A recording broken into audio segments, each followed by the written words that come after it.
High, আজকে আমি তোমাদের সাথে শেয়ার করব মাটনের আলু আর পেঁপে দিয়ে পাতলা ঝোল। তো আমি পেঁয়াজ টমেটো এগুলো কেটে নিয়েছি, আর এখানে পেঁপে আর আলু কেটে নিয়েছি। ফার্স্টে মাংসটাকে ভালো করে ধুয়ে নেব, ধুয়ে তারপরে আলুটা ভেজে নেব।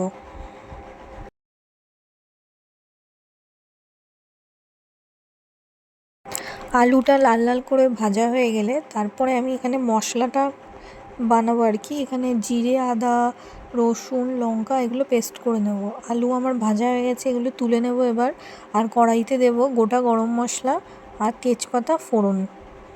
এটা দেওয়ার পরে পেঁয়াজ দিয়ে কিছুক্ষণ নাড়াচাড়া করব।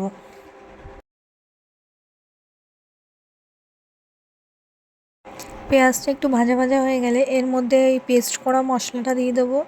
আর দেবো নুন, হলুদ, মিষ্টি যে যেমন খাও, সামান্য পরিমাণে, একটু মিষ্টি না দিলে ভালো লাগে না। তো দিয়ে মাংসটাকে দিয়ে ভালোভাবে কষাতে হবে।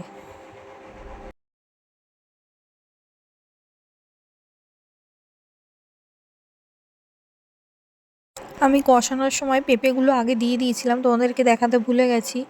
আর এখন আলুগুলো দিয়ে দিলাম। মাংসটা হাফ কষানো হয়ে গেছে, আলুটা দিয়ে কিছুক্ষণ নাড়াচাড়া করে কষিয়ে জল ঢেলে দেবো। পেঁপেটা দিলে আর প্রেশারে দেওয়ার দরকার পড়ে না, এমনিতেই মাংসটা নরম হয়ে যাবে। আর আজকের মাংসটা দেখেই বোঝা যাচ্ছে এটা অতটা শক্ত হবে না। তো আমি আজকে এটা প্রেশার কুকারে দেবো না, এমনিই রান্না করব।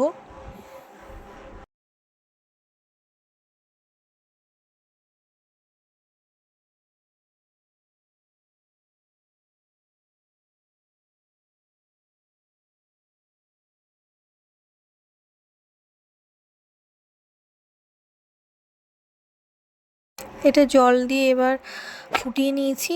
আমার রান্না প্রায় শেষের দিকে। এবার ঘি গরম মশলা দিয়ে আমার মাংস এবার রেডি হয়ে গেছে। তো মাংসটা দেখেই বোঝা যাচ্ছে, দেখো টেস্টি হয়েছে। আর এতটা মানে লাল লাল করিনি আজকে, ঝোলটা পেঁপে আর আলু দেওয়া বলে একটু ফ্যাকাশে হয়েছে। তো আজকের মতো ভিডিওটা এখানেই শেষ করছি। লাইক আর কমেন্ট করে দেবে আর ভিডিওটাকে শেয়ার করে দেবে।